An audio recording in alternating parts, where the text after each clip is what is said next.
government relations intersect. He prides himself in creating innovative strategic plans that meet short-term goals while preparing for long-term opportunities. Welcome, Jamie. You gotta love AI and what it did with my bio, right? So I do have, is there anybody here who's been a member since about 1998? Anybody? Carol. Right, Carol. So I spoke here as a field staff member for Jeb Bush during the 1998 campaign. So thank you for having me back.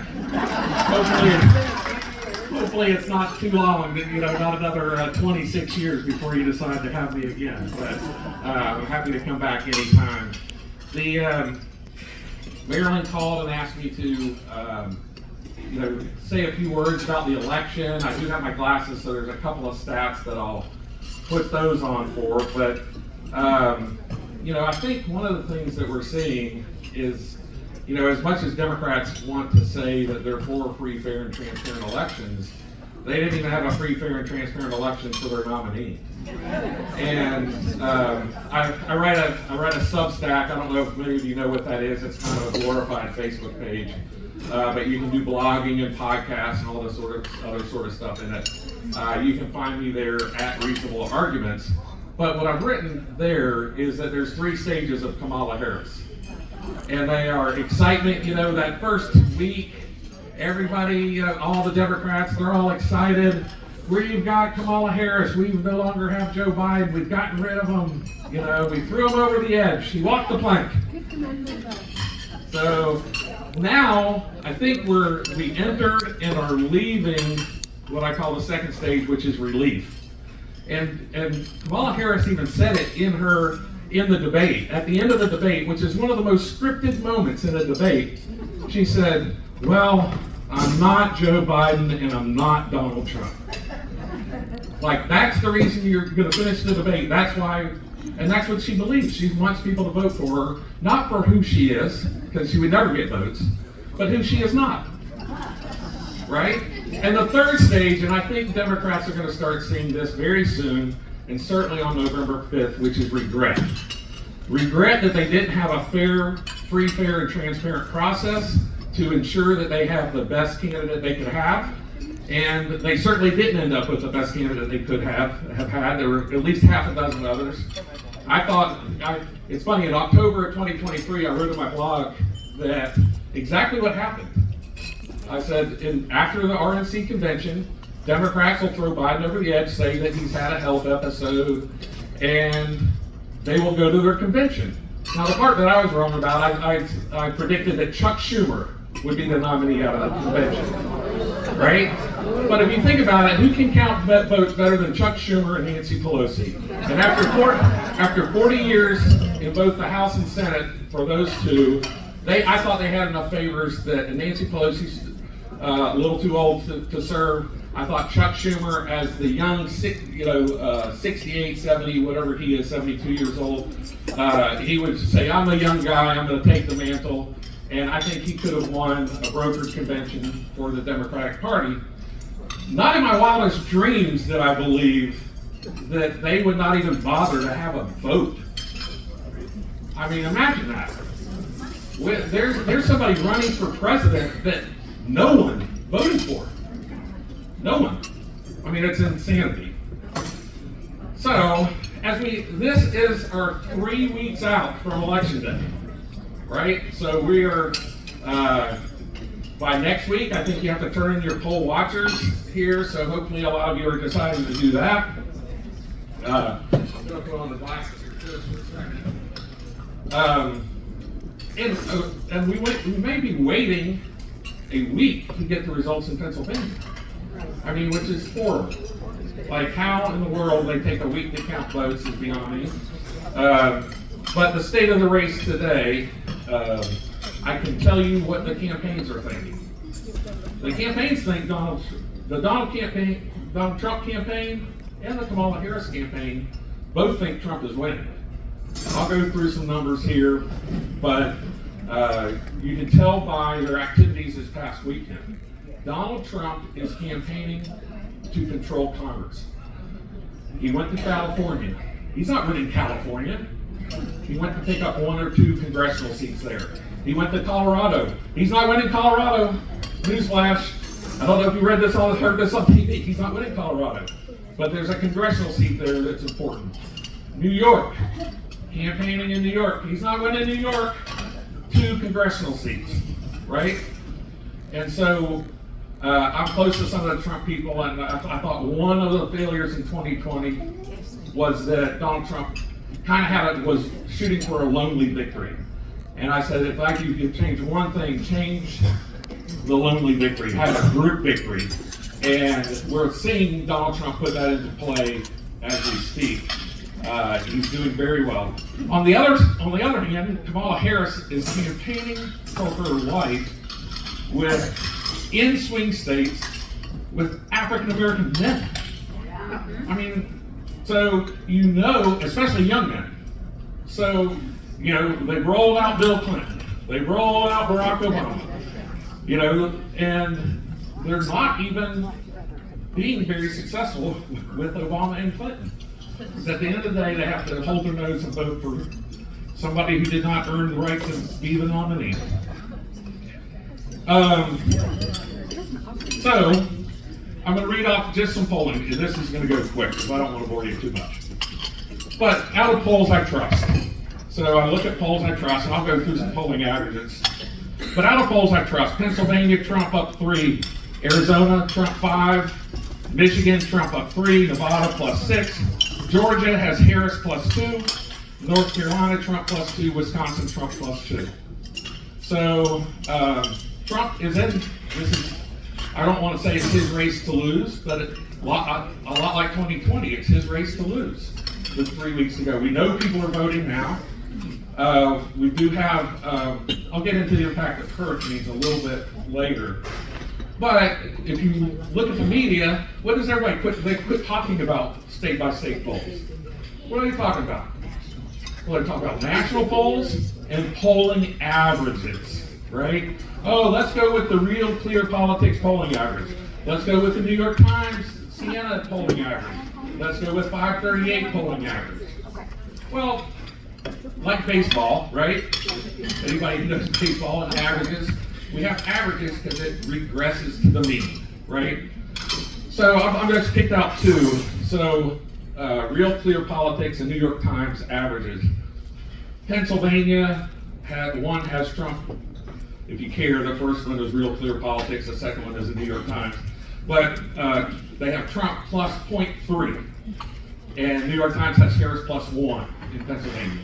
Arizona, Trump +1, Trump +2. Michigan, Trump +0.9, tied with the other average. Nevada, Trump 0.2, tied. Georgia, Trump 0.5, tied. North Carolina, Trump 0.5, and Trump 0.1. And Wisconsin, Harris +0.3 and tied. So why is that? Because all of us who follow politics, we're like, oh, this race is close, and it very well is going to be. I like to say I'm a veteran of the 2000 campaign. Carol was there. Marilyn was there. I think your chairman then was Joe Fuller. Is he still a judge, or did he retire? Still a judge. Joe and Beth, good friends, and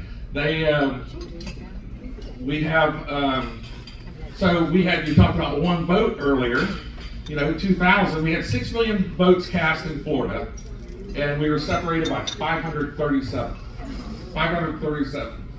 So it was a close race, and we've had close races since. 2016, we had 5 states within about 22,000 votes. 2020, we had about 5 states within about 22,000 votes. 1948, Harry Truman, remember the Dewey Beach Truman newspaper, right? Guess what? 5 states, about 22,000 votes. Right? So we've had close elections before. The other thing people are talking about, this is kind of an interesting thing that the news media is doing to try to motivate Democrat voters, right? We're going to talk about polling error, right? Because we know in 2016, they had Hillary +8 in Pennsylvania, Trump wins, right? So now the media is talking about, hey, we're going to talk about polling error because we can't run from it anymore. We can no longer run from it. So, but instead of just looking at a presidential year, like 2024, I'll give you a newsflash in a second, they're also looking at the polling error from 2022. Remember the big red wave? We're going to have this congressional red wave. And it didn't materialize. And so they're trying to now say that, okay, to try to keep Democrats motivated, if you include polling error and you kind of crunch these numbers, Jennifer will tell you that I'm trying to get too Rain Man, and maybe I try not to make this like Rain Man. So if you look at these numbers, if you use the polling error and you just crunch the numbers, I won't go into how you do it, but you have Pennsylvania, Harris +2, Arizona, Harris +1, Michigan, Harris +6, Nevada, Harris +3, Georgia, Trump +1, North Carolina, tied, Arizona, Harris +1. So if you look at 2022 and look at the polling error, they're like, this is a landslide victory for Kamala Harris. But if you look at a presidential year, and you look at the polling error from 2020 and 2016, you apply it to polls today in 2024, you end up with more of a scenario like this. Pennsylvania, Trump +1. Arizona, Trump +5. I'll give you a hint, there's no Harris here. Michigan, Trump +5. Nevada, Trump +3. Georgia, Trump +2. North Carolina, Trump +4. Arizona, Trump +5. So, the question now becomes, how many people in here are golfers? How many people are bad golfers? Okay, I'm a bad golfer. So is it one of these things like, okay, I keep dumping it to the right, right? You just keep, I'm having a bad day, and oh gosh, it just keeps going to the right. Do you start lining up to the left and just say, forget it, I'm just going to line up to the left and hopefully it goes straight? Or do you line up straight and still try to hit it right, correctly, right? It's kind of like that. So do we want to trust the polls as we see them today? Because if we trust the polls as we see them today, there's a slight Trump advantage, right? And hopefully they've corrected the polling error and it's this Trump advantage. Or it's a Trump advantage and you have a lot of people, let's say in Pennsylvania, one of the things we're looking at in polling error, we do what's called a recall, right? Oh, in 2020, did you vote for Joe Biden or Donald Trump? Well, Joe Biden won Pennsylvania by, 1%, less than 1%. But if you look at recall, he won Pennsylvania by 10 points, right? 10% of those people being polled say they voted 10% more, the margin is 10%, voted for Joe Biden. So people are just saying, oh yeah, I voted for the winner, right? So that's one of the ways you try to look at this polling error and apply it to these 2024 polling error numbers that give you this Trump landslide. So the short answer is, it's only going to matter if you show up to vote, right? We all have to show up. We all have to grab friends.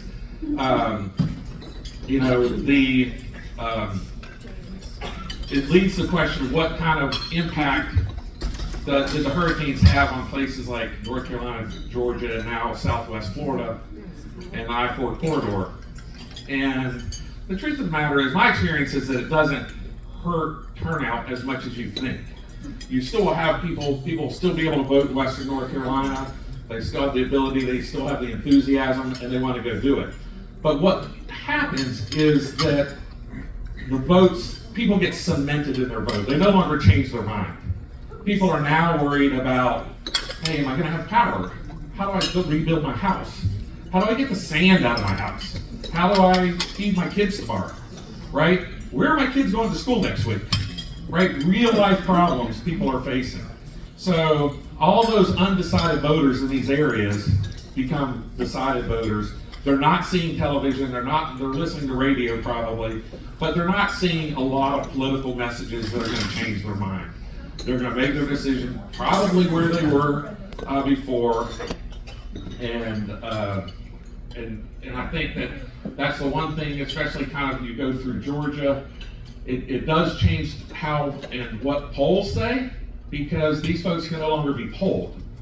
It's hard to get them, you know, if you're polling with text message, people can't get their text message, they go down to the My sister lives in Nashville, North Carolina. She had to go down to the YMCA to get Wi-Fi. Her house was fine, but she, you know, had no power or water for about 10 days. You know, so then it's like, what does this mean for Florida? What does it mean for our Denise, who's running for superintendent of schools in Lee County? And, you know, the good news is, hopefully, all the numbers go great. Trump does great, Rick Scott does great, and Denise does great, right? That's what we want. From my mouth to God's ears. I'll tell my dad, because he has a better pipeline than I do. He's a minister. So in Florida, there have been a couple things. First, we have Rick Scott. And as you all know, Rick Scott is one of those politicians who puts his money where his mouth is. And he truly is willing to spend what it takes to make sure he's competitive in the election. Now, in this election, I don't know that he's going to have to, because I remember the lady's first names. I can't remember her last. I know her name's Debbie something from Miami. That's pretty much all I need to know. From Miami, not happening, unless your name's Marco Rubio. And so Rick Scott provides a firewall here in Florida for Donald Trump. Everybody who says, oh, Florida's in play. I remember prior to Hurricane Helene, there was a big press release that came out of the Democrat National Committee, and it was, oh, Florida's in play. We're making a huge investment in Florida, $400,000. $400,000. I'm like, okay, well, that probably buys you a week of TV in Fort Myers, $400,000.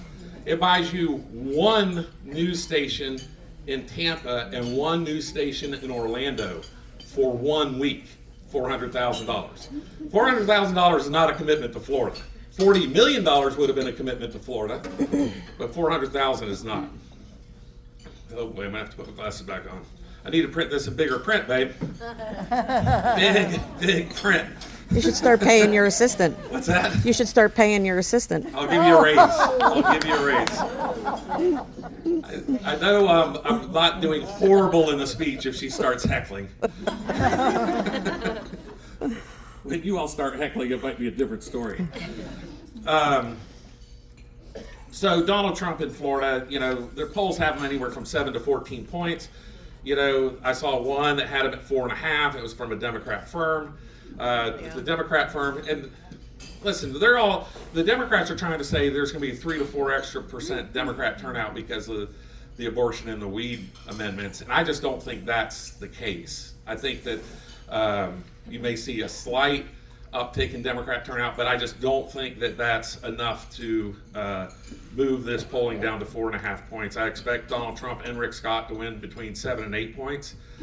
Of course, you all have heard we now have a 1 million voter advantage in Florida. And while that's a big deal for a presidential race, it's not as big a deal in 2026. And I'll say that we have to be careful as Republicans in 2026. This is one of the tangents I was telling you about, Jennifer. She knows all too well about them. But we have to be careful in 2026 if we have primaries for our statewide races and Democrats do not.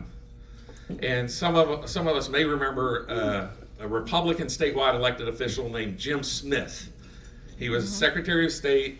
He ran for governor in 1994 against Jeb, came in second, caused Jeb to kind of lose the general election against Lott Childs that year. But if you look at our 1 million voter advantage, it's about 8%. In 1990, when Jim Smith won Secretary of State, Democrats had about an 8% advantage. What happened on the Democratic side? They had a primary, Jim Smith did not. So if we have primaries across the board and Democrats do not, I predict we're going to lose a couple of statewide seats. So we have to be very careful about who we pick, what kind of races. You know, I know there's 6 or 8 or 10, depending on the day, people saying they're going to run for governor. And listen, let's go for it. If you think you've got it, go for it. I'm not here to try to talk people out of it, but we need to be careful about if Democrats decide not to have primaries, that we get behind our nominee very quickly after our primary.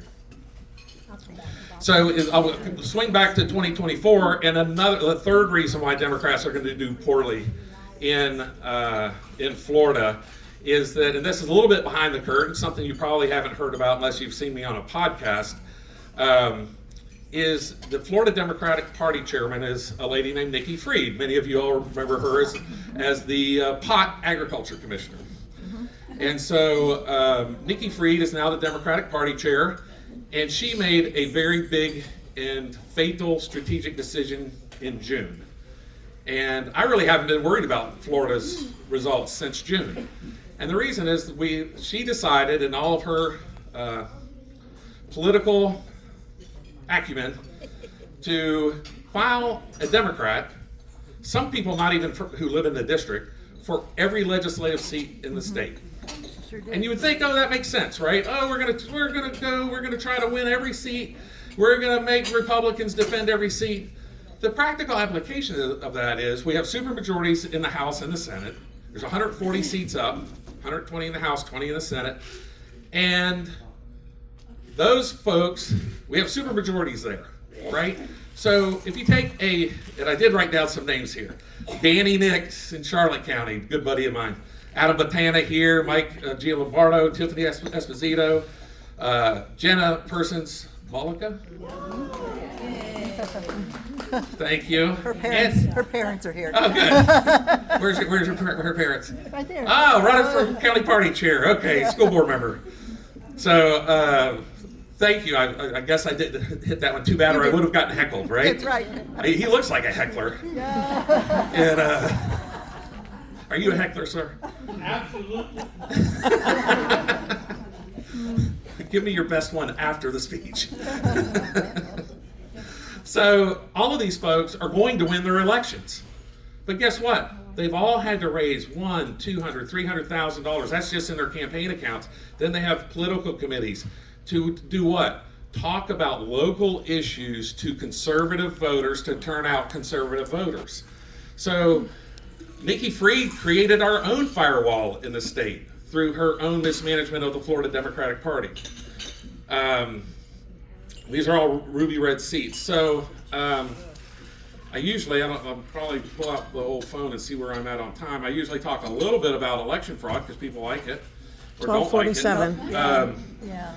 You know, I think it's important for us as Republicans to not talk about election fraud, but to look to the future and talk about free, fair, and transparent elections.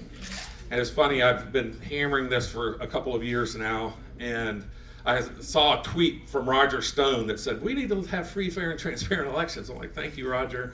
I've known you 30 years. You finally listened. The other thing is, I believe we should live stream everywhere ballots are, whether they're stored, where they're delivered, where they're voted, where they're collected, where they're counted, and where they're canvassed. All of those places should be live streamed. Why should I not be able to sit in Sarasota and watch a precinct here in Lee County and make sure that people who are working in the precinct aren't scribbling people's names and voting for them? And so, you know, election fraud is the one crime where if you get away with it, you erase the evidence. Think about it. So they're like, oh, you can't prove election fraud. Well, no kidding, right? We can't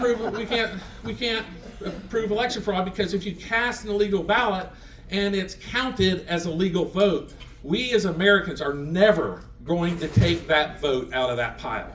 Once it's counted, we're never going to take it out of that pile. Even in the 2000 election, they weren't trying to take votes out of the pile, well, unless you were military.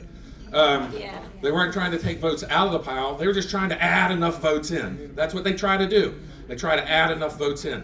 So then it's like, well, why do they then, that explains to you why in California, Governor Newsom sued the city of Huntington Beach so they could not have driver's licenses. You don't have ID. All of California, you don't need ID to vote. Huntington Beach voters voted by 54% that in their local elections, they're going to require voter ID.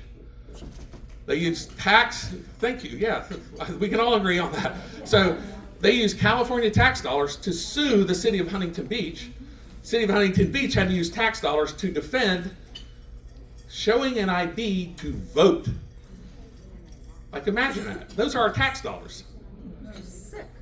And so you go through the Department of Justice, sue the state of Virginia. Because what? They remove people from the rolls. The Department of Justice sued the state of Alabama. Our tax dollars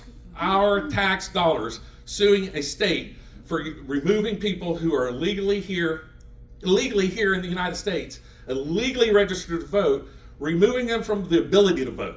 They don't have a right to vote.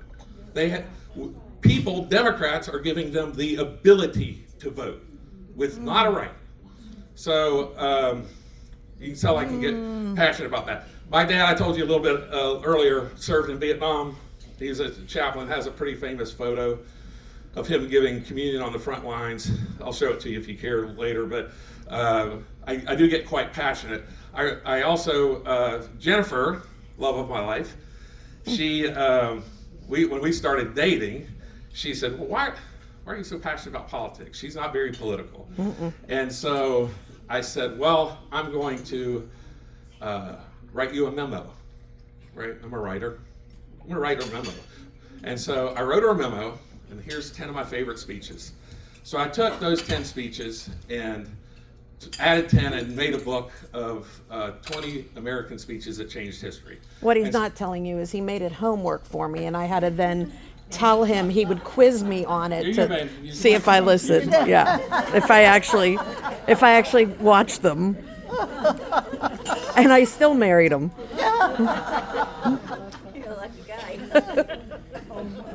My next book's going to be Dating for Nerds.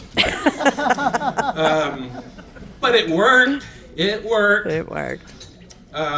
So I will stop. I'm running out of time. I was going to go over the amendments, but I will take questions for a few minutes. If anybody has questions, I'll just fall off the